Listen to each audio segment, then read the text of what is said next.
Welcome everyone to Goodnight and Good Game, your source for geek news for the weeks that were. I'm your host James, and with me, as always, is my wonderful co-host Hector. Hello. And our fantastic producer John. It's me. And this week on the show, it's time for us to finally have the dreaded talk about AI usage in video games. Am I having deja vu? Didn't we have this talk every other? Time to have the real talk. Oh, It's the birds. no, So what we've been not doing, the real one. we've been complaining about Yeah. shit. Yep, it's time to have the real birds and the bees talk about all of this. But before we start, don't forget that you can head over to goodnight.gg, where as a patron of our show, you can suggest topics for us to talk about.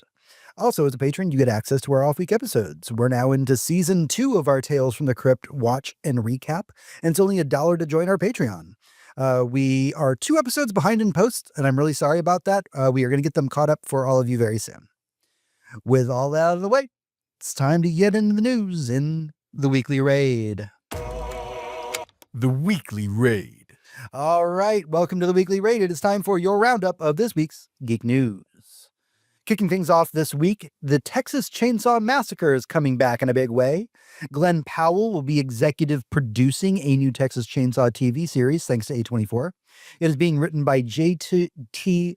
Malnier, who wrote The Long Walk. The production team behind the TV series will also be working on a new Texas Chainsaw movie. However, we don't know at this time if the two are actually going to be connected. Got 2 great quotes from you here. For the first one from Malnier, saying, "I've said publicly that I'm not interested in remaking perfect films, and the original Texas Chainsaw Massacre is a perfect film.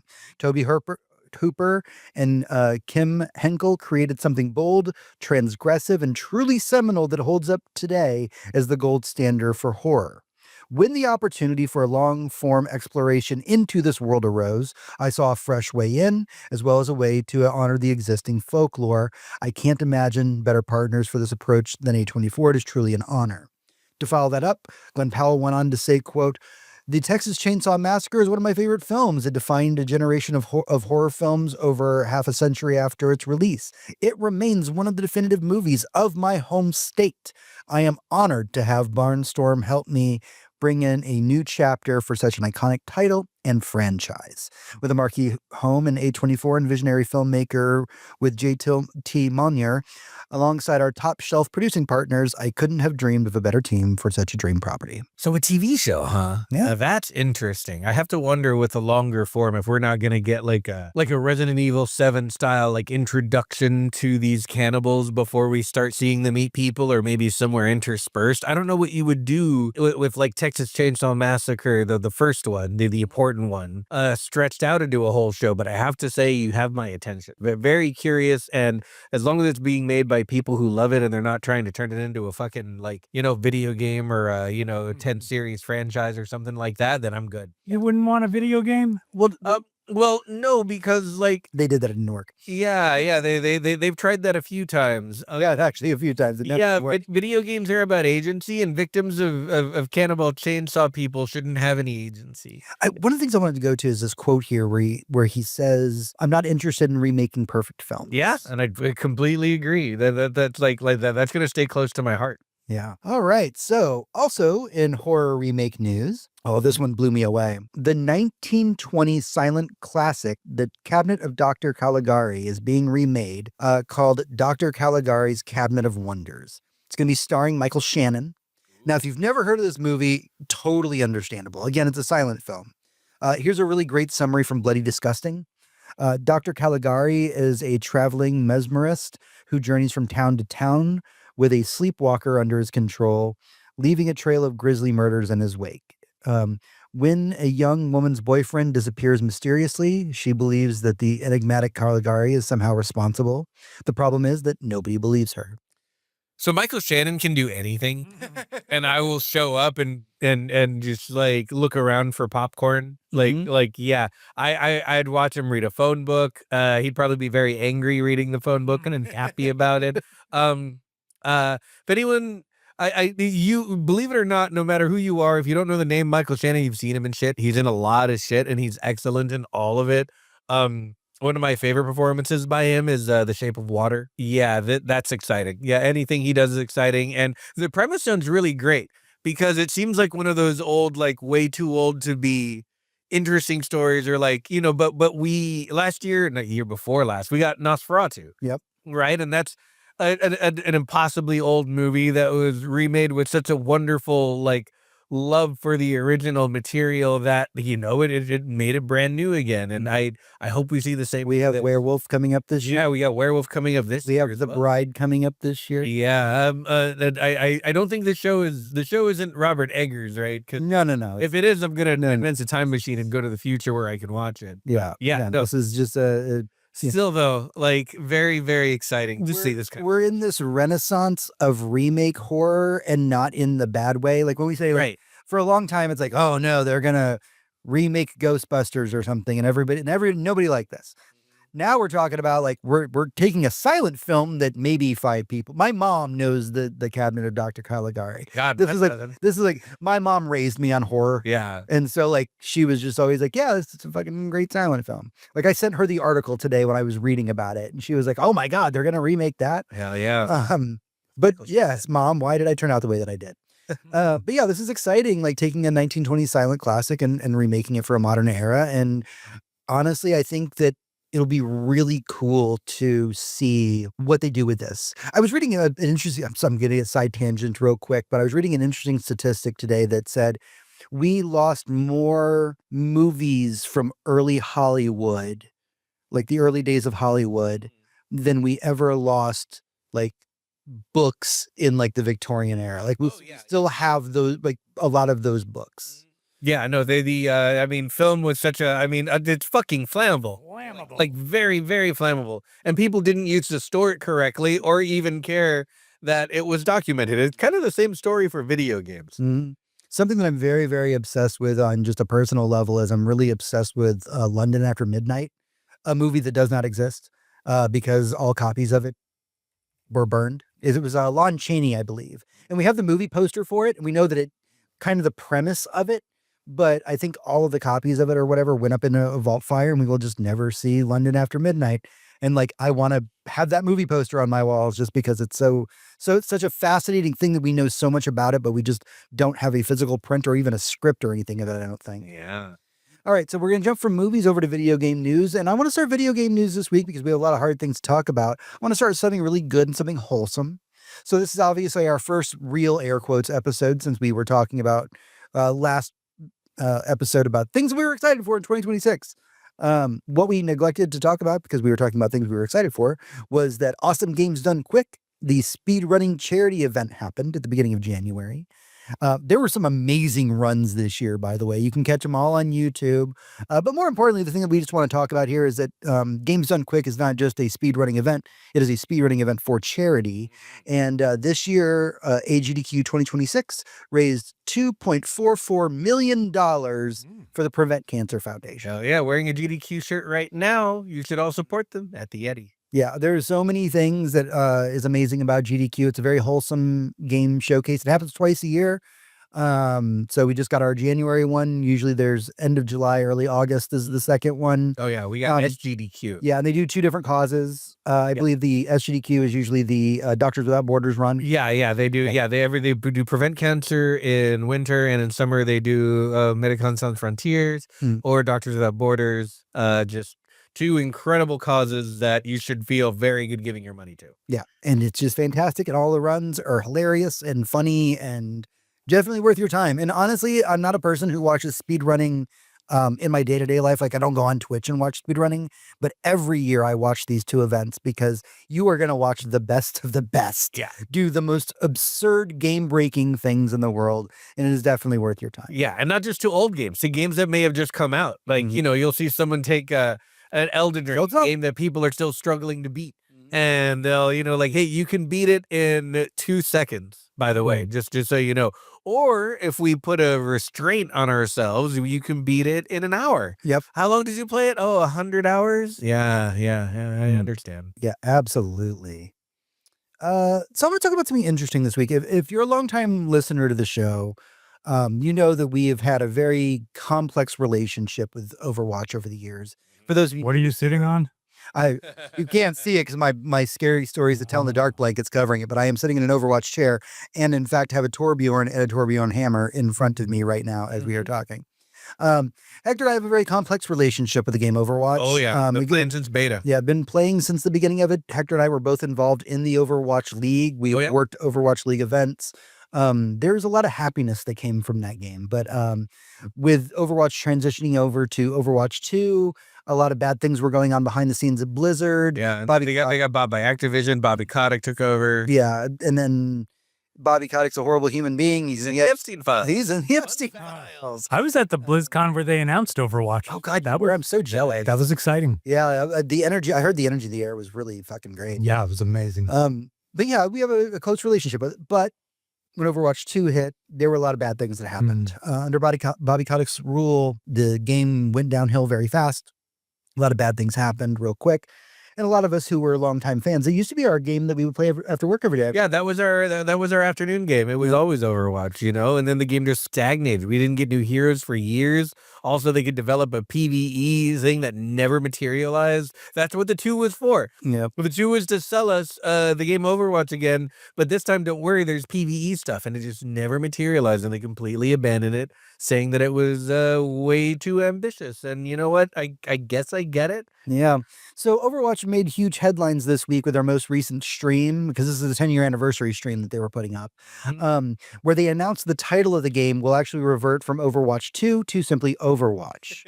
Like we were saying, for the last several years, Overwatch 2 has been in a very difficult state, with many of the changes to the game not meeting player expectations. Recently, they brought back things like the loot box system, which is something that players actually asked for, as buying skins in the game outright was very, very expensive. They've also committed to bringing back regular story movies. They plan on releasing 10 new heroes this year, with 5 new heroes all ready to drop all at once on February 10th. There's a ton more changes that they did announce if you're interested. We're not going to list them all here. Most importantly, the long-awaited Jetpack Cat hero is going to be coming out, who's a support character who can pick up other heroes and drag them across the battlefield. So honestly, right now, tentatively, we are all just going to sit here and wait to see what the future of Overwatch has in store. Yeah. But this does seem like a move in the right direction. Seems like a pretty cozy place. My favorite thing that was said about this announcement was Byster Swag, who said, "I can't believe we got an Overwatch 1 remake before we got GTA 6. Because GTA 5 came out before Overwatch did. Now we're getting Overwatch 1 all over again. Yeah. But yeah, you know what? I'm tentatively excited. I want to see what Blizzard's going to do with this rebrand and these heroes. Yeah. And I still have a lot of friends who play Overwatch. Yeah. But we're Rivals kids now. So. Yeah. I'm playing Rivals. I'm kind of locked in. Yeah. And I don't see myself going back to Overwatch anytime soon. I see myself going to Deadlock. I see myself playing a lot of single player games this year, or multiplayer with the bros. Like we got Toxic Commando coming out before too long, stuff like that. Deep Rock Galactic is doing a rogue mode later this year that I'm very excited for, that I'm going to drag the boys into. But I really don't see going back to Overwatch. But you know what? But I want enough reason. I want Overwatch to succeed, even though we don't play anymore. He says having a Torbjorn hammer in front of him. Yeah. I want good things for them. And we were hoping that when Microsoft bought Blizzard, that positive changes were going to occur. Yeah. Honestly, what it's taken, and this is just personal opinion on this, it took other games to finally compete with Overwatch. I think for them to wake up and go, we need to start changing. What it took was a desperate Microsoft, I thought, because Microsoft is just floundering. It is a fish flapping on the floor, waiting to be stepped on by little Beatrix Kiddo's baby. I heard it got stepped on today. Yeah. And, that is Microsoft right now. Just a fish flapping on the floor, and it's about to be not flapping, and they are desperate in the video game space. So maybe, just maybe, Overwatch has always had this in the background, and they were just waiting to be like, hey, Speaking of do this. Microsoft, James. Yo, what's up? Oh, your next story. Oh, yeah, absolutely. Thank you. I'm not used to you doing the transition. I don't usually, but I saw it right in front of me. I appreciate you doing the transitions for me on this one. So, speaking of Microsoft, thanks, Sean. During the most recent Developer Direct, Microsoft announced that they are no longer going to be announcing games until they are close to release. It's been an industry trend as of late to announce games years before their release, and often those games end up being canceled due to the state of the industry. Microsoft, very guilty of this, as we know that the reboot of Fable was announced in July 2020, and we are only now starting to see footage of it. Do you remember there was a little bit of hubbub after the Kutchers, Mila Kunis and Ashton Kutcher, signed up for a really big like NFT thing? We're promoting them like crazy, and then like it was a giant rug pull, and then there they are at their house, not wearing any makeup, looking into the camera, going, "You know what? We're sorry. We should have known better. We're growing. We're learning as people." This seems to me like that moment for Microsoft.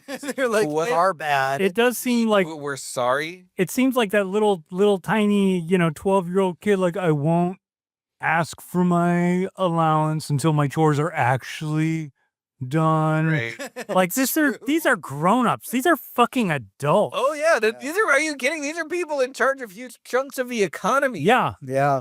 Like, you know what? Maybe we shouldn't say this game is going to come out and be great because we don't understand what a development cycle is. Right. I mean, like I said, Fable was announced in 2020. It is 2026, my friends. Yo. I remember we were on this podcast going, man, Fable just got announced. I wonder when that's going to come out. Yeah, and so the 6 years later, we're all complaining about like the 5-year game dev cycles, and like we're getting so far beyond that with the bigger games, and it's like, guys, we really need to pull back the development time of these games. Like, if it means you need to make worse games, make worse games. But you can't have a game take 5 years to develop because you don't know what you're developing it for. You don't know what hardware you're developing it for. You don't know what console you're That's a whole developing it console for. cycle. Yeah. It used to be. Yeah. Like now what? What do you mean by console? Console cycle, like a PlayStation? I don't. So when you talk about know what you're console talking cycle, a console cycle usually typically exists within 5 to 10 year. Right. The period. difference, like the time between a PlayStation 3 and a PlayStation 4 was about 5 to 6 years. Yep. What's a PlayStation? Shut the fuck up. All right. We're almost through the news. Jesus Christ. Speaking of Microsoft and Blizzard, so I have to do my own transitions now. Yay. Workers in both Albany and Austin Blizzard studios have ratified a union contract at Microsoft after roughly 3 years of negotiations, according to GameDeveloper.com. This will guarantee wage increases, have enhanced regulations around the use of AI, crediting protections on top of reasonable disability accommodations, and even protections that shield immigrant workers from unfair discipline and loss of seniority while streamlining legal verification, and mandatory overtime restrictions designed to prevent crunch. I mean, these are all great things. In the back of my head, my first thought, because we can't have nice things, is countdown to Microsoft closing the studio. And eventually, when enough people do this, and that doesn't mean stop, that doesn't mean give up, it means the opposite. Because when enough of your company is covered this way, it should be everyone who works with you. Because the company can't fire everyone. But companies are so big now that, like Ubisoft, when one of their smaller studios, decides to unionize, they're like, "Hey, we're closing this. Right, we don't need it anymore. Everyone's out." Yeah. Starbucks does this. They close stores that unionize, etc. Like, keep doing it, keep fighting. Eventually, it will be too expensive for them to close things. I love all of these protections. Ratify them into every union contract. It's great, and just like, keep rolling, keep doing it. This is unequivocally a wonderful thing.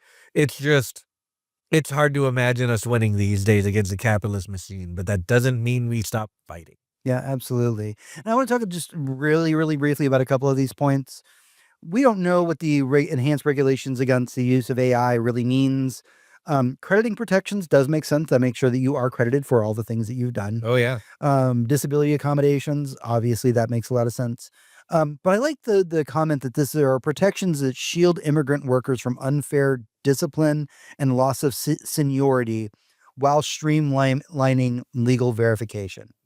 We're not a political podcast, but fuck ICE. Oh yeah, fuck ICE forever. To prosecute them, put them in jail, Agree. or worse if they deserve it. Yeah, 100%. And The thing about, just in case anyone doesn't know, we shouldn't be the ones to educate you on this, but when people are here from overseas and they're working on literally anything, they're here on a working visa. And what companies do, because working visas are very expensive because we live in a fucking hellhole, working visas are very expensive, so companies pay for them, not the individual who is working. Therefore, the company can say, hey, we're going to take your visa away if you ask for a raise. Hey, we're going to take your visa away if you don't work longer hours. Et cetera, et cetera. And we need protections from that. And if that's what this is offering, then, I mean, perfect. That's what we need. We need protections for workers because we make everything. Mm-hmm. They didn't make shit. Always remember that. And this isn't the only talk of unionization in the news this week. The State of the Games Industry survey went out, and according to the report, which was pulled from over 2,000 game industry workers, over 82% of industry workers are in favor of unionization. Goddamn right. That means just do it. You can do it. All you have to do is read up and get organized. And yeah, it's dangerous and yeah, it's scary, but you have nothing to lose except your chains because they're already doing as much to you as possible when it comes to hurting you. And they will try harder, but what are they going to do? Make it harder to pay my rent? Come on. We're already here. We're nearing the bottom of the trough when it comes to wages versus cost of living and everything else. So just, fucking go for it because you have everything to gain. Absolutely. Everything to gain. All right. Well, that's everything that we have for the news this week, but stick with us as we get into our main topic in the boss room. Boss room. Hey, everyone. Welcome back to the show. It's time for the boss room. Sometimes we're related to the news, sometimes not. This is the part of the show where we can dive deeper into our opinions on things like this week's topic, the AI talk. Okay. So before we begin, let's set some ground rules. First off, as a concept, everybody on this show can agree we fucking hate the current state of what is called AI. Mm-hmm. Not only has it damaged the tech industry that many of us work in, but its impact on gaming has been hurting many jobs over the last year and more. However, the reason we wanted to have this talk was because we wanted to have a more nuanced discussion about AI.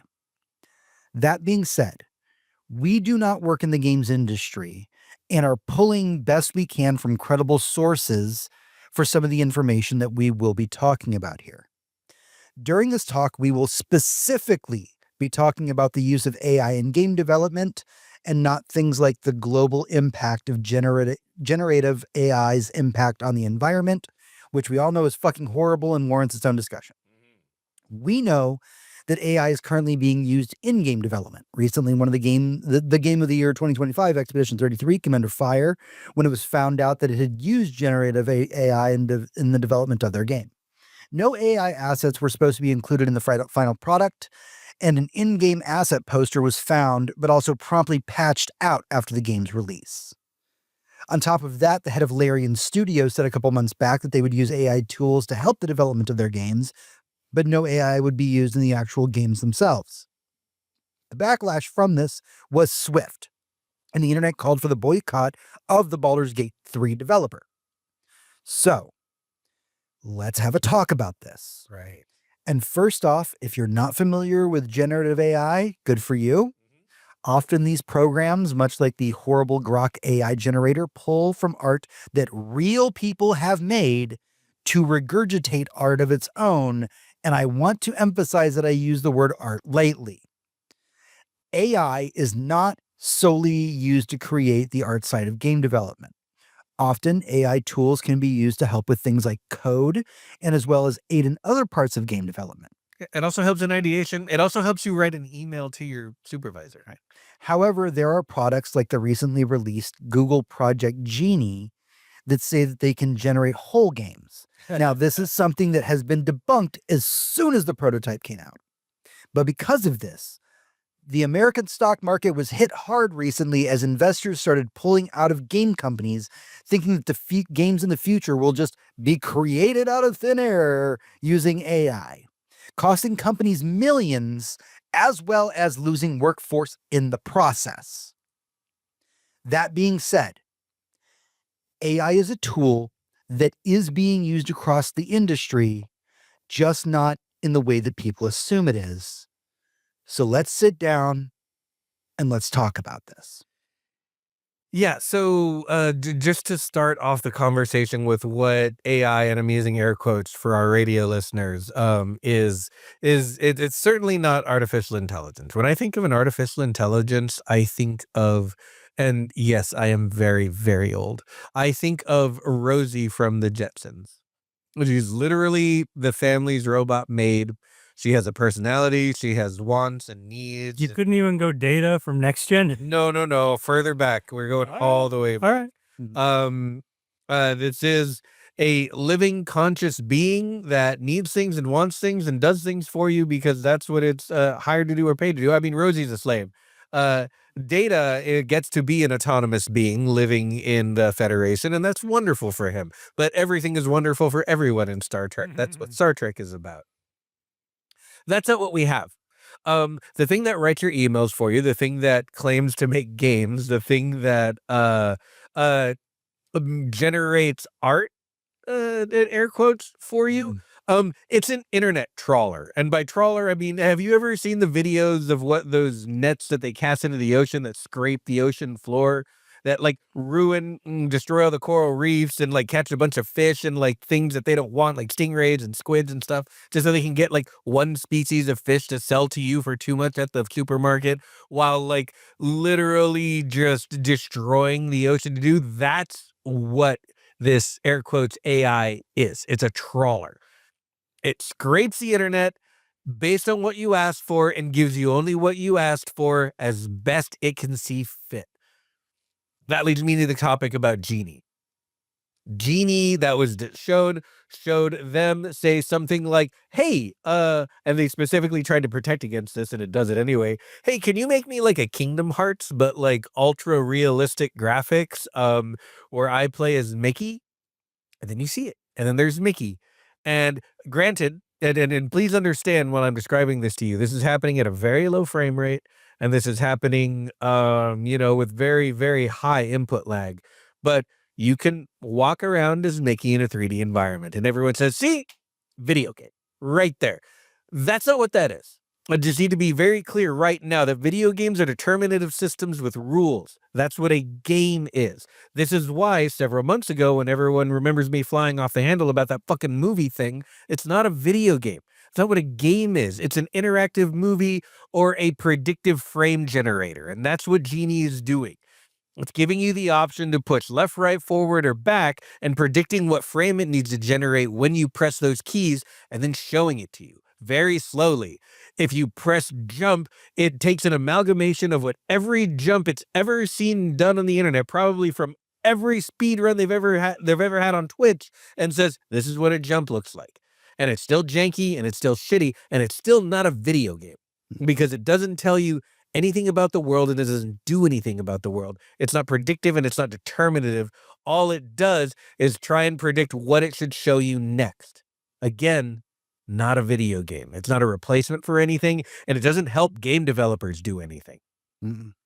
Except maybe show a concept to a bunch of stupid investors who think, hey, I should buy this and sell my other stock. If anything, and I'm accusing them of this out loud, Google pulled the greatest scam of all time. That is a scam. I'm sorry. When you show this to people and say, look, it makes video games, that's a scam. And anyone who doesn't, and you can claim, that the higher ups who showed this off saying it's a video game maker didn't know any better, but my God, it's their job to know better. It's not a real thing. Stop it. It could theoretically be helpful if they were like, okay, so you made that looks kind of cool.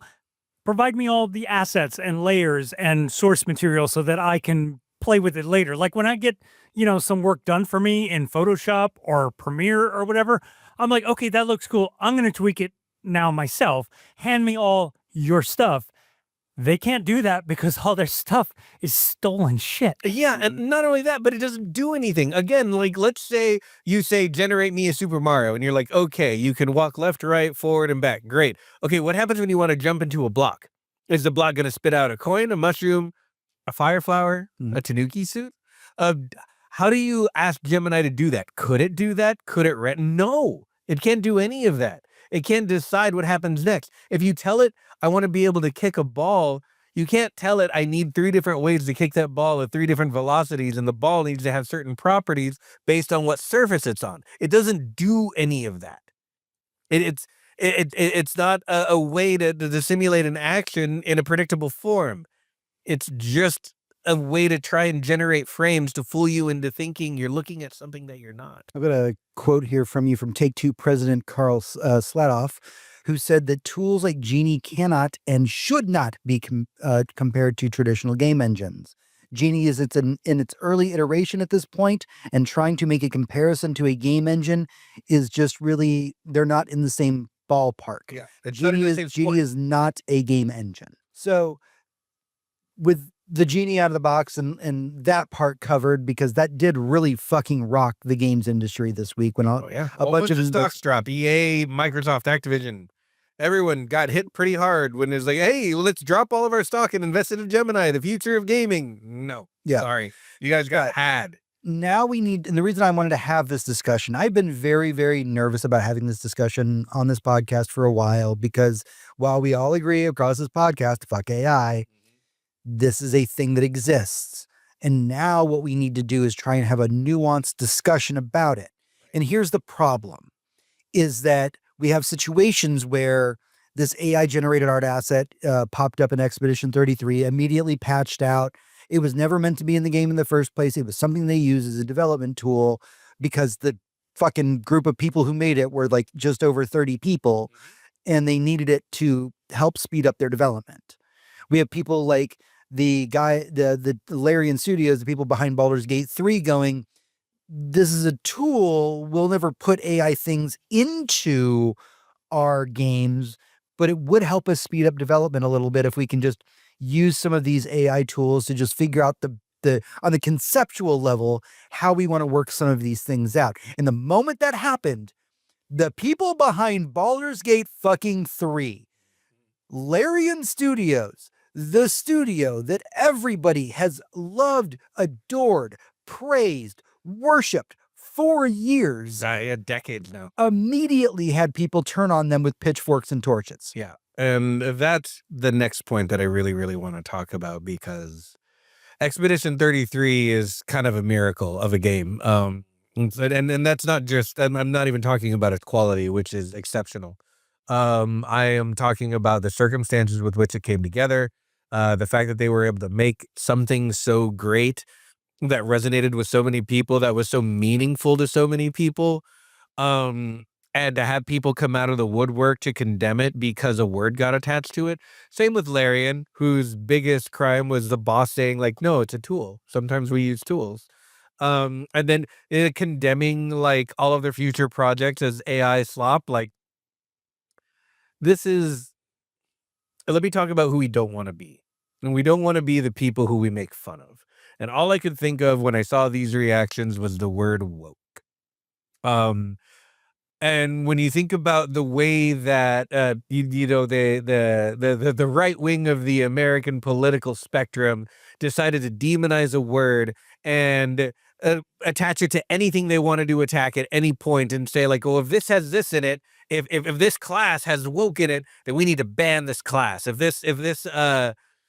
Hector, they made a black Spider-Man. Yeah, black Spider-Man. Woke, DEI, obviously. This college class, this Pepsi is woke. This fucking rack of ribs is woke. These freedom fries are woke because the person who made them is not a white Christian male. And you just attack everything and immediately discount it because we attach a label to it and we call it the enemy. That's not what AI is. If someone at a game company decides to, like, oh, I need to make a bunch of Roman columns. I know what Roman columns look like. Hey, fucking Gemini, get me a bunch of fucking Roman columns and lay them out on a board for me. Okay, if I put them here and here and here, okay, that's what they look like. Why do these look like these? Then you do your research. And you know what? I get that. I get having it write an email to your boss that you have to write every week with a template for him. I get having it do a lot of things. What you shouldn't do is steal a bunch of art off the internet and put it in your video game. That is obviously theft, no matter who is doing it. And anybody doing it deserves reprimand and deserves to be ostracized. But that is not what's happening at any of these places. So what we don't do is we don't say, hey, anyone who ever touches anything that has AI anywhere attached to it is the enemy or is bad, or their company is automatically bad, or their game is automatically bad. There's this really amazing post by, I want to say it was the New York Times art department, that showed a bunch of people pointing inward at each other. And on the other side of it was a whole bunch of people just pointing to the left. And the idea is they're what's wrong versus, hey, all of us are wrong and we need to talk about it. There is a point where AI being used improperly and being used to cut corners and be sloppy and generate bullshit, there's a lot of it already. That's bad. And we can absolutely vote with our wallets and decide what's bad, but we need to be able to recognize it instead of just looking for the label and saying, hey, this company has an AI tool. They're obviously bad forever. Get rid of them. And now we've gotten rid of Larian. We've gotten rid of the wonderful the young studio that made Expedition 33. We can't be doing shit like that. So we have to understand, we have to educate ourselves and understand what is bad and what is just people using a tool. Hector, would you like some metrics? Yeah. I got metrics. I would love metrics are great. As a group of horrible people used to say, facts don't lie, right? I care about your feelings. I have metrics here. 36% of game industry professionals are using generative AI tools as part of their job. Half of them, however, think that the technology is having a negative impact on the industry. Oh, yeah. There is a considerable difference in AI usage based on the professional status of people who were surveyed. Those working in upper management, 47%, for example, used AI tools more than those in the lower decks, 29%. These are all GameDeveloper.com numbers, by the way. Studio directors sit between those two groups at about 36%. So when GameDeveloper.com put out their survey, they said, what are they using the AI tools for? According to surveys, 81% of respondents use them for research or brainstorming, right, while 47% leverage them to complete daily tasks such as writing email and code assistance. Yeah. I mean, and all of that makes sense. No one's going to admit to, what I think probably happened at Bungie, where they used, AI to try and find the art that they really wanted for Marathon and then just grabbed it and said, this is perfect. And then suddenly you have an artist coming out of the woodwork from nowhere going, that's mine. Right. Where'd you get that from? That's mine. That's from my website. Here it is on my website. Why is it in your game? You didn't hire me. That's definitely mine. I can't guarantee that's what happened to him. Someone might have just gone and ripped it off, but most working professionals would never do that because they know they would get caught immediately. The internet is forever and it's always looking. It's always watching. But what someone probably did is like scrape the internet for a certain kind of art and then be like, I'm going to make this piece of art my whole personality without thinking for even a second that it wasn't generated by the AI, which it wasn't because the AI doesn't make shit. It steals it. Or it was, just some low-level worker not being paid enough who's like, fuck it, I'll just grab it. Yeah. So that absolutely could be. But that's what we should not be doing. And that's what we should never be doing, obviously. And yes, and you can't stop certain things. And this is one of them because it makes research easier. And a lot of these people's job is research, especially people like artists and code writers, because a lot of them are making something for the first time and they need to figure out how other people made stuff for the first time. Mm-hmm. Yeah, man. This is a very nuanced discussion. Yeah. And we find ourselves in a predicament, especially, like I said, we kicked off the top of this discussion going, fuck AI, because we work around it and that's how we feel about it. Many of us are hurting in our professions in the tech world because of AI. Yeah, the tech world decided to fire a whole bunch of people thinking, oh, we can have AI do things. You think Bobby Kotick and fucking who's the guy who runs Xbox are just going to sit in a room together and vibe code their next AAA video game? That's never going to work. By the way, I was so mad when I learned what vibe coding was because I was like, this is such a cool term. This is like you put on lo-fi with your headphones and like you're coding, right? And they're like, no, that's when you use AI to do. I was like, oh, no. You tell Grok, like, hey, Grok, can you write me a Python script for a login screen? Can you make it like really cool with a nice background? Can you make it play some music? Well, right now they're saying, hey, Grok, why is the French military or French police raiding our offices? Oh, yeah. That weirdly reminds me of when I learned what the term revenge porn meant. Yep. In my mind, I literally thought it was like, oh, my ex burned me. I'm going to go make my own porn with an even hotter person. Which is true. That's a much more respectable way to do it. It's like, I wish that's what revenge porn was. I'm going to hire Ashley Fires and I'm going to show you. The most wholesome, like, take on revenge. Of course it's not that. The world is not a nice place. Like, that should be what it is because that would be the thing to do. You know what? I'm going to take this breakup and I'm going to go live my best life and become a sex worker. Right. Let me grab a couple more quotes in here as we talk about the use of AI within studios. We have the president of Blizzard, who has said that she wants to enable the company's development teams to utilize or explore whatever new technology is out there, including AI, but only to the extent that they are comfortable doing it and with what we believe is responsible. She went on to add that Blizzard has a centralized governance team that is solely focused on AI with the directive of trying to determine the role AI can or should play in their development cycles. So this isn't a force thing. Nobody said, hey, everybody on Overwatch, go use AI. Right. It is just we got a team to try and figure out how to make this ethically work. Mm-hmm. And we're trying to figure out the ethics behind it. And this is the quotes like this is why I'm trying. Why is there so much positive Blizzard news today? I don't know, it feels weird. It's making my heart literally dies. Positive Blizzard news since 2016. That's how low the bar is. The bar is so low. This is the 10-year anniversary of positive Blizzard news is what it is. Right. But like that's what they're saying is they're saying like, look, we have teams to try and figure out the ethical part of this.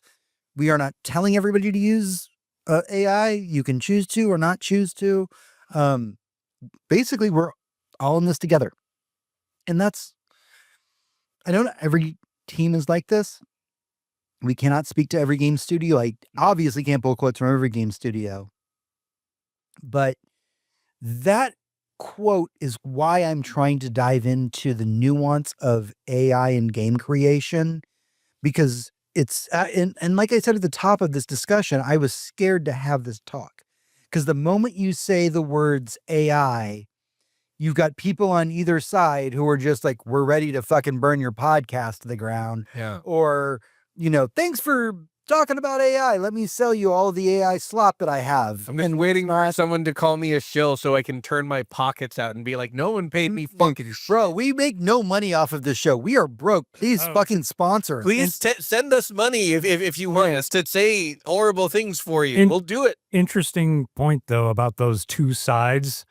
Neither side, as far as I'm concerned, as far as I can tell, neither side is being paid and neither side is interested in paying for AI. No one wants. And this is the one and only point I will make through this whole nuanced discussion, and it's a question. It's half rhetorical, but half a very sincere question, because I, like James and like you recently, Hector, have been scrolling through LinkedIn for a long, long time, and I have seen hundreds, if not thousands, of posts that have been like these weird, lengthy defenses and love letters to AI. And I'm like, you're not being paid by anybody who does AI. You're not working for this company. Why are you putting all this time, effort, and thought into defending something which not only is not paying you, but will probably end up somehow draining your wallet? Why is that we must happening? Protect our AI overlords. So John, we had a name for these types of people in junior high. This is just me coming from the Rio Grande Valley, and it translates very well to Spanish, so that might be why. but we call these people fart sniffers. What's the Spanish version of that? Oh, I couldn't damn, tell you. Hector, Mr. De Leon. I would love to tell you. I will tell you next week. That is my homework. But a fart sniffer is someone who just, they're a cheerleader. They're someone who's like, hey, we find them on Twitter, now X or Grok or the Nazi platform.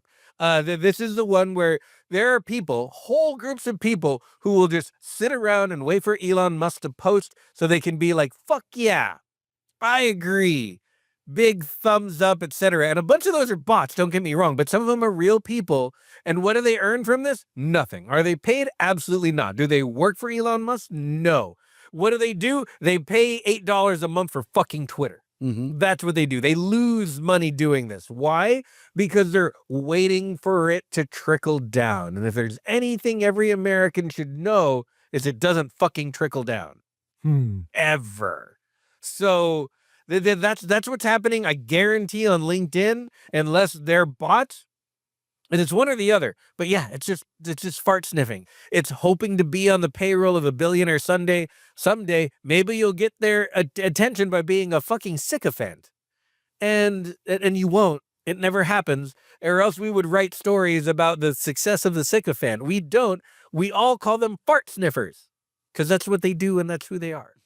Don't be a fart sniffer. Let me give you another quote from Reese Elliott of Alina Analytics. Talked to GameSpot and said that Wall Street has lost the plot again, speaking specifically to the big stock market hit that happened a couple days ago, and that generative AI is not coming to eat the games industry. I think the confusion is somehow the new technology and the new tools will become entertainment experiences by themselves. That is just not going to happen.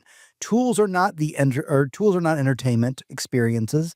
Creators use tools to create great entertainment, he said. Like I said, the reason I wanted to have this talk is I needed us to have a more nuanced take about this because, yes, again, fuck AI. But I don't know. The most important takeaway from our discussion tonight is that AI in game development is so complicated, so much more complicated than you would think by going online. We all, again, I'm going to say it for the 5th time tonight, it's easy for all of us to sit here and go, fuck AI. And we do. Oh, yeah. And any company that uses it, like all things, it deserves to be acknowledged as a tool that is used in development, and that no AI tool will ever be able to craft an experience that a human can. Agreed. Yes, this is a tool that people are losing their jobs over as corporate figureheads try and make as much money as possible without having to pay actual human beings. But I think, and maybe I'm being hopeful here, but I think companies are starting to slowly realize that is not possible.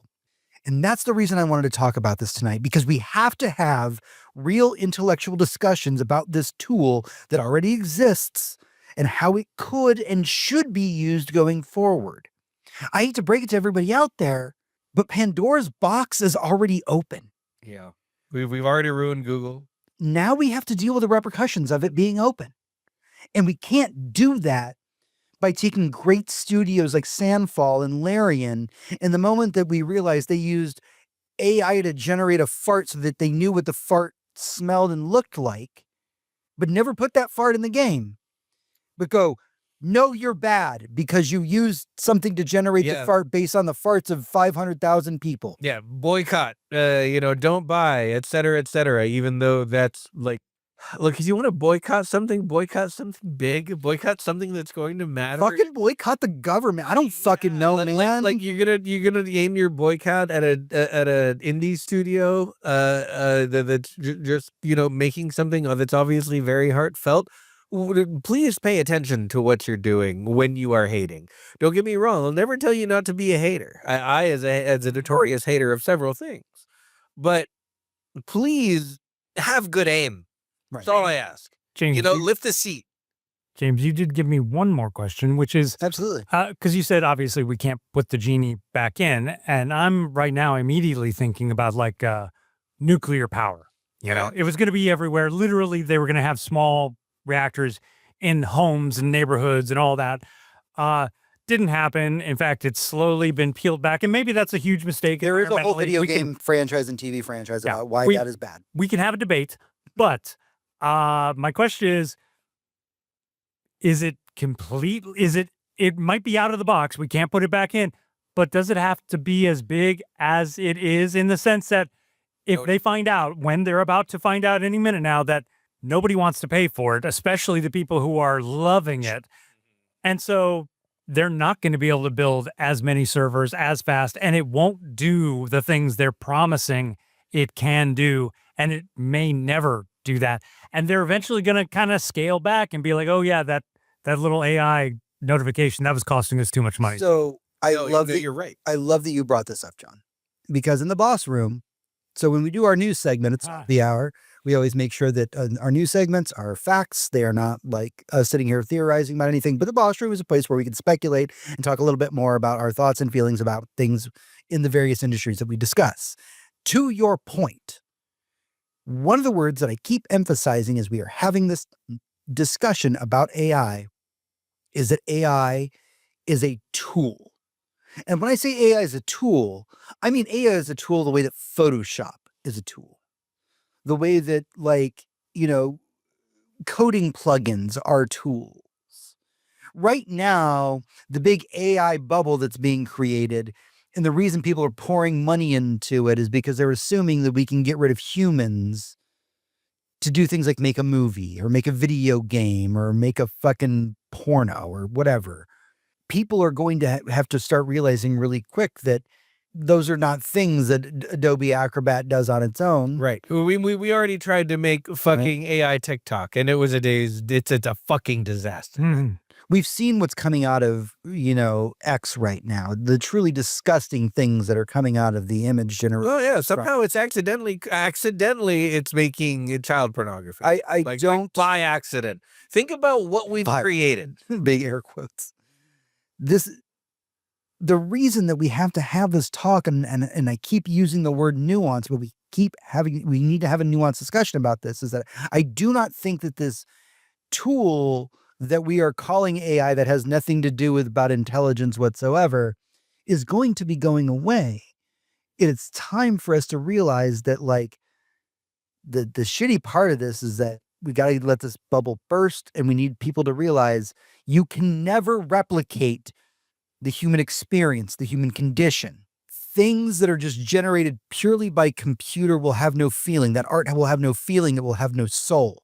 There is, and I love that you brought up nuclear power, because that it's almost a perfect analogy when it comes to this kind of stuff, because what we have now, well, yeah, of course, it was going to be in every home. We were going to use it to power our car. And we'll never get rid of it completely. And maybe legs. Maybe that's a good thing. But the thing is that nuclear power requires a ton of babying and a ton of watching to make sure that it's stable and able to do what it does. And that's just not something you're going to put in a car that drives 60 miles an hour down the road and crashes all the fucking time. No, that's not what you should do with that power. And I hope, and still to this day, I hope this about the blockchain. I hope that instead of using it to make fake money, all money is fake, by the way, all money is fake. But instead of using it to make even more fake money the way we used to before we decided to have a federal fucking bank, is, you know, we use it for things that it could be used for. You like know what? Verifying information. Blockchain would do an amazing job as a system of digital voting. And journalism. Journalism, it would do a ton of incredible things, but we don't. We use it as a stupid financial tool to fucking scam the rubes. And right now we use AI as like a fix-all because we all think we're going to have Rosie the robot doing our dishes, even though that's not what they're promising, even though it kind of is, and that's not what it does, which it absolutely does not. One day, maybe, there will be small projects here and there where they've decided to put in the effort and the intelligence and the ethics into having some kind of, I won't even call it AI, some kind of large language model or internet trawler tool that does something good. And that would be really nice. And again, there would be small niche projects here and there. What I don't want it on is I don't want it on my phone, and I don't want it in my car. I don't want it in every fucking web browser on the planet. I don't want it on the app in my insurance company's app or my doctor's app. I don't, no, absolutely not. I don't need a person on the other end of a phone being an AI chatbot that doesn't know how to talk to me or even speak like a human being. We decided to use it for all of the wrong things because we're desperate to automate people out of the system, which is a whole other conversation and a whole other topic that should probably be on a whole other podcast. But maybe someday in the future, if we're good, if we're smart, we can find a way to really make use of this technology. It's a tool. Okay. We need to move on to the last part of our show. This was a really complicated topic, and like I said, I was very nervous about having it. But this is a conversation that needs to happen. I would love to hear your opinions about it. If you have any opinions about AI in general, you can let us know over at info@goodnight.gg. That's everything for the boss room. But stick with us as we get into what we've been up to in the epilogue. Epilogue. Hey everyone, welcome to the Epilogue. It's time to dive into what we've been up to this week, what we've been playing, what we've been watching, what's been occupying our free time, and what has been making us happy. John, what have you been doing? I have been, I'm on another journey this year. I know you have themes every year, but my theme the last several years has been kind of catching up on the big flagship games. And so you're tackling the backlog? I am. And so far this year, I've been doing BioShock. Which I must say, I would have jumped on that train way sooner had anybody told me the entire game franchise is a big fuck you to Ayn Rand and all her racist, sexist, taking advantage of I would just like followers. to the record of somebody Man entitled to the sweatspins, bro. I would just like to say, as somebody whose apartment is covered in 90% BioShock artwork, I was never consulted about this question. Yeah, because I had no idea what it was, but it looked cool, and I bought it several years ago on Steam, and now I'm playing it, and it is really cool. It is an older game. Oh, yeah? There are plenty of things where I'm like, oh, that's a little clunky. That shouldn't be like that anymore. All of these games came out before 2015. Yeah. Yeah. But I'm loving it. I will say the first game kind of terrified me for a while. I'm a huge wuss. So if you ever need a yardstick of, games that are too scary for John, like BioShock's my limit. And I know I'm a total wuss, but that first half of that first game is kind of scary. Yeah, pretty terrifying, but I am loving it. I'm in BioShock 2 right now and just having a lot of fun, except for the crashes. Yeah. Although the game is so old and so linear that losing 2 hours just meant, oh, I lost the 2 hours. I'll just replay that and I'll do even better next time. I'll probably do it even a little faster. Right? So that's one thing I've been up to. What about you, Hector? Oh, for me, I have been but for anyone who doesn't know, and I might have talked about this in the last show, but we have Neo 3 coming up. And we got a demo for it. Define Neo 3. So Neo is a Souls-like series. It started out as a Souls-like. These days, there are games that people call Neo-likes because Neo did such a great job separating itself from Souls games by being far more intricate, far more advanced. Let's use the word complicated. Complicated is the right word. Stacking systems on systems on systems like an ARPG. Like if you stack Diablo 2 on top of Diablo 3 on top of Path of Exile, you would have as many systems as are in a Neo game, but it plays like a Dark Souls game, like a FromSoft game, because that's where they wanted to do their mastery. That's where they wanted to amplify their craft. And the first one was very good, although underappreciated. The second one was huge. Me and my buddy Ross, often mentioned on the show, played through every second of Neo 2, all the DLC a year later, all of that stuff. Man, what an incredible game. And so we got what might be the best demo for any game ever in the demo here for Neo 3. And I'm going to qualify that by telling you why it's the best demo ever. Because the demo is probably the first, say, 4 to 5 hours of the game, even though you can spend longer than that in it. Not only that, But the demo, whatever you do in the demo, will carry over to the main game. So basically, they release the game early for free so that you can try it before you buy it. We used to have a name for that. It was called shareware. And I'm so glad we brought fucking shareware back. Everyone take note. Everyone do this to your game. Release the first level for free and be like, y'all want this? If you have any confidence at all in your project. And if you don't do this because no one will buy your fucking game, Highguard. Like, this studio came out, Koei Temco came out and just slapped the big D right down on the table, the big G for game. They slapped it down on the table and they were like, I bet you want this. You want me to move my hand? Do you want it? You want me to move my hand? I know you want it. And you took it. And now you can't wait to pay for the rest of it. That's a good demo. That's a good game release. It's a big demo, so they took the big D. Yeah, you did have the big D for big demo. Man, what an excellent fucking demo. What's going to be an incredible fucking game. And it comes out, dear listener, at time of recording tomorrow. Technically tonight at like 11, but I am spiritually a 71-year-old, so I go to bed early. I'm already in bed right now in my mind. But it comes out tomorrow, and I'm not going to stop playing it for a very long time.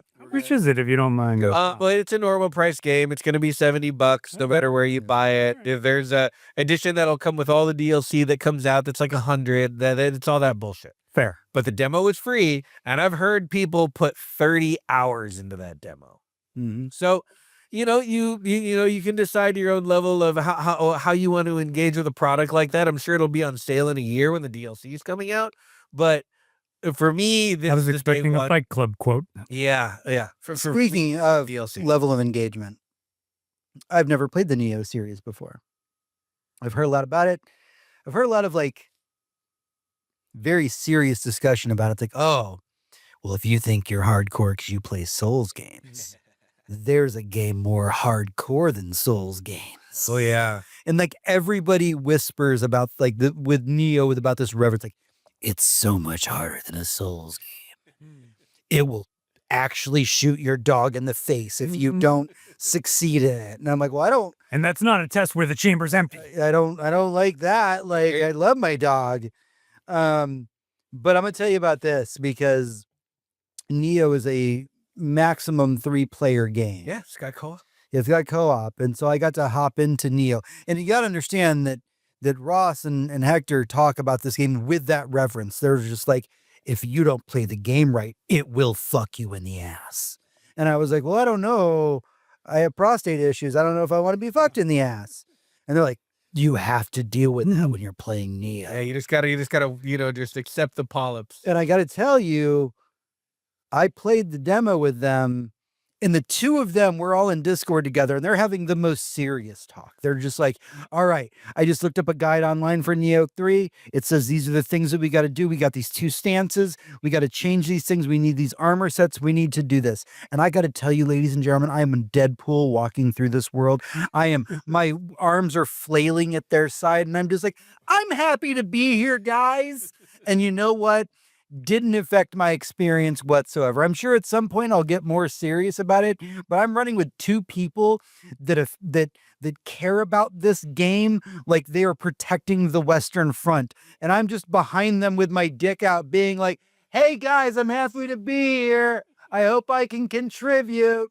And you know what? I'm contributing. Absolutely. Yeah. He carries a big stick behind us, and we walk in and we like theorize and we craft, and we're like, all right, how are we going to take this motherfucker down? And we go in and we execute our plan. And, like 5 seconds later, here comes James like, I'm helping, smash. And it dies. And you know what? He helped. It's true. I don't do any of their strategies. I don't know any of the build shit. I just occasionally bonk something really hard, and you know what? I got to contribute. Hell yeah. No, you enjoyed it, James? That's my favorite. I am enjoying it, and I will pick up the full copy. Well, it's like they say when, if you're a dude and the really attractive partner slips one in your bum, you let them. You let them. Yeah, you just, it's... is this what we're doing? I didn't know this is what we were doing, but yeah. If it's with you, I'm here for it. Yeah, absolutely. And you know what? With you, playing with my good friends, I'm always there for it. So Hell yeah. You're allowed to slip a finger in. Anything else we want to talk about? No, I mean, Neo basically is that finger we're slipping. Well, let's have a quick discussion about what we all did, which was 28 years later, Bone Garden of a God. Speaking of giant dongs, Yes. Speaking of slipping a finger. I thought they were going to edit that out. I heard rumors that they were taking it away. let's talk about this. So I was told there would be fewer dongs. There were not fewer dongs. we all went to go see 28 years later. And obviously there was a joke on the internet of like, Jesus Christ, did you see the giant dong on that zombie? And there were headlines. We may have joked about it on the podcast. There were articles that came out that said, there will be less dongs in 28 years later, The Boneyard, which was filmed consecutively, like back to back with 28 years. Oh yeah, the last movie we saw in theaters, the for a year ago, not last week, it was less than a year ago. Yeah. And so they were like, everybody should know the big dong zombie will be putting on pants in this movie, No. which factually correct. Oh yeah, he had on pants for like Technically. literally one scene.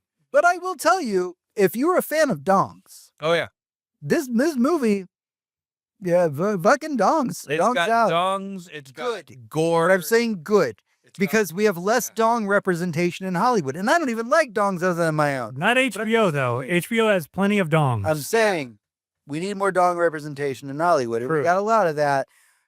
My only complaint when it comes to dongs is we need equal time. Yeah. Like some movies are all dong. Very few movies these days are all titties. Right. But like, if we're gonna have titties and dongs in movies, can we at least have an equal share of dongs and titties in the same movie? That way nobody feels left out. I don't know.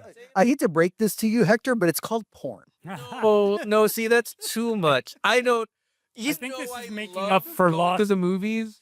I don't like going to those movies. This is making I don't up want to be for in the lost. theater that smells like Clorox. Like dong the guy time. heavy breathing in the row behind me. That is just not my scene. The day they invented VHS is the day we stopped going to porn theaters like animals. Okay, so back to the topic at hand here. Yeah. 28 years later, Bone Temple.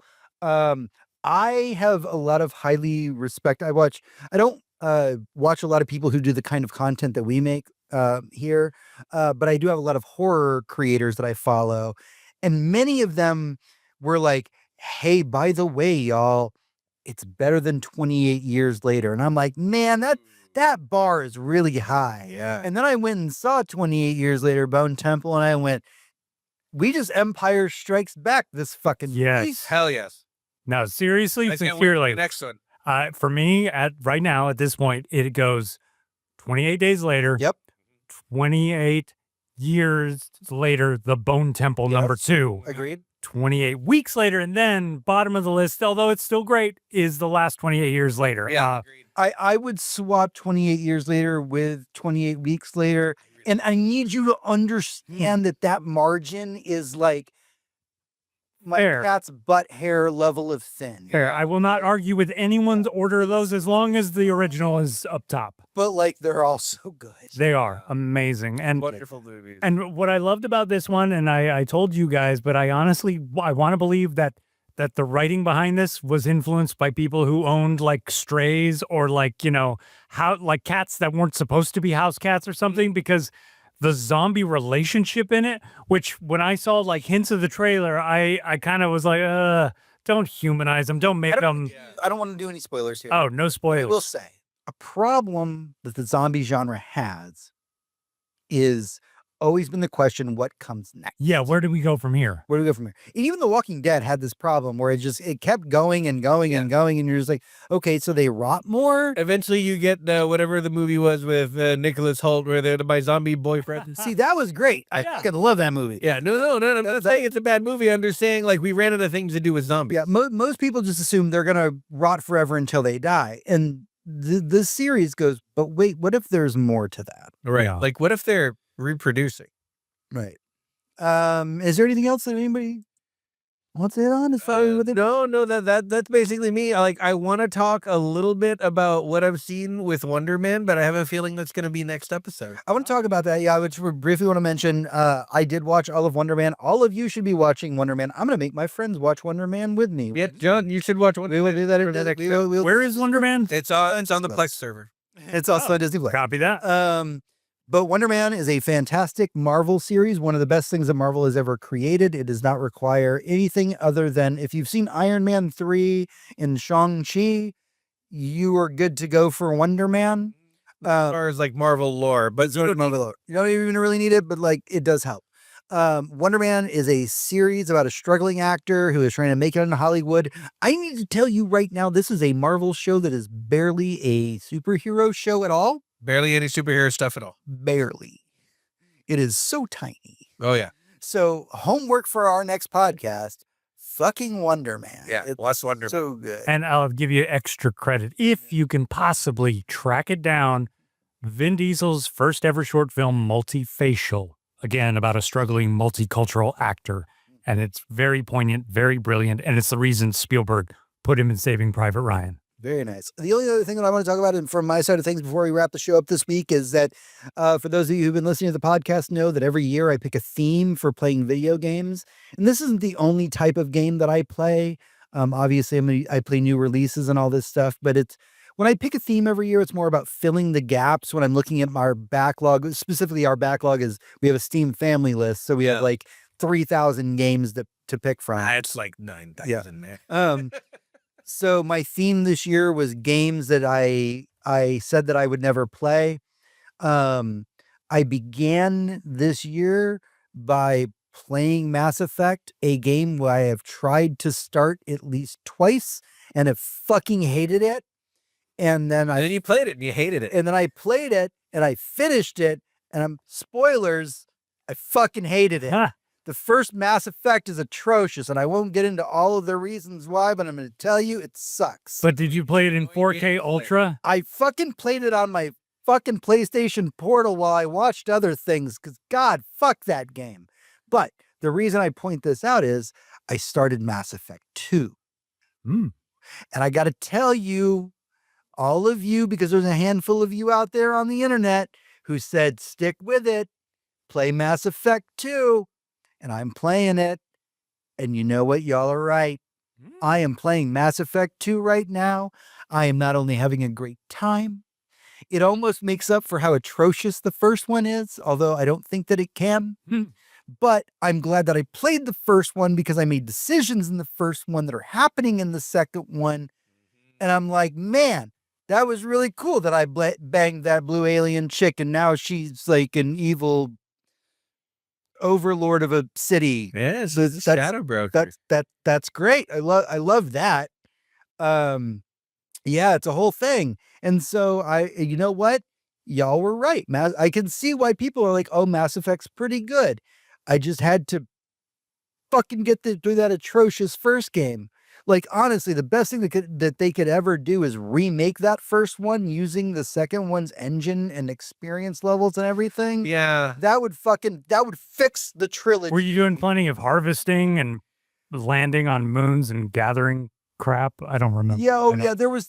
So in the first one, you had to like go down on the planet and be in a vehicle and do all of the things. You had to buggy around the fucking place. Maybe a giant one pops up. Maybe there's. Yeah, in the second one, I can get high and do it on my couch and just be like, oh, I just got to push a button and then I mine resources. That's great. Wonderful. I love that in the first one, the missions can be hours long. In the second one, I can run most missions in Mass Effect 2 between 20 to 30 minutes max.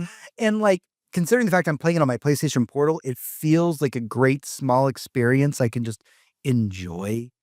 So you know what? I'm getting on the Mass Effect train, but I'm still going to stand behind the fact that first one is garbage. Oh yeah, first game is it was a wonderful thing when it came out because BioWare was making CRPGs and wasn't making 3D experiences that BioWare are known for now. Unfortunately, much to their detriment. And then Mass Effect 2 was a real honing of that craft. They took everything that was annoying about the first one and they really, really did stuff with it. And even the character development, like in the first one, I've been updating Hector and a couple of my friends who are Mass Effect obsessed. Oh yeah, about like my status as I get through it. And I got through the first one. I'm like, well, I got through the fucking first one. I'm going to try the second one because you guys seem to like it. Also, I hate the entire cast. There's a space racist and Joker's a horrible character. Do you hate the cast of voices or characters? Like just the cast, I just fucking hate them. All right. Like everybody's just bad.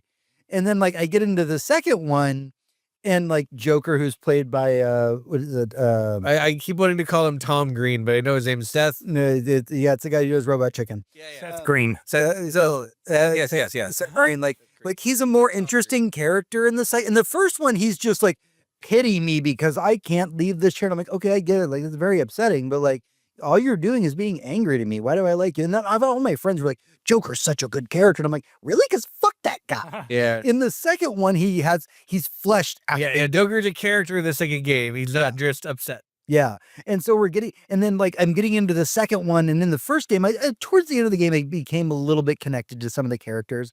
And in the second game, those characters that I started to form those connections with just on a personal level just are ghosting me. And I'm like, why are you guys so mad at me though? What did I do other than die? Yeah, but you died. And they're so mad about it. And nobody will tell me why, because I told everybody not to give me spoilers. But why is Garrus so mad? Yeah. No, it's I will continue updating you as I get through the Mass Effect trilogy, but like I said, love Mass Effect. every year I've got a theme, and I'm coming out the gate hard with this one. Instead of just playing a game that I don't want to play, I'm going to play a trilogy of games that I don't want to play. No. So we'll see how it goes. All right, that's everything that we have for the show this week. This was such a complicated episode. Thank you all for sticking with us. Thank you guys. I hope that we can have a nuanced discussion about AI going forward. I would love to hear from everybody that has actual opinions about it. Again, we are all fuck AI in this household. Oh, yeah. But we need to have a nuanced discussion about it. Don't forget that you can head over to goodnight.gg to become a patron of our show for only $1. We've got our entire Tales from the Crypt watch that we've got going on right now. Is just us talking about. Many of us in this room have not seen it. I've seen almost all of it. So this is really great for me to host it. You can head over to facebook.com/GNGGcast where you can chat with us, as well as at GNGGcast on Twitter and goodnight.gg on Blue Sky to talk to me directly. But until next time, and we're going to talk about Wonder Man next time. Oh, yeah. There's your homework. For Hector, this is James. For James, this is Hector. And for you, this is me. Everyone, good night. And fuck ice.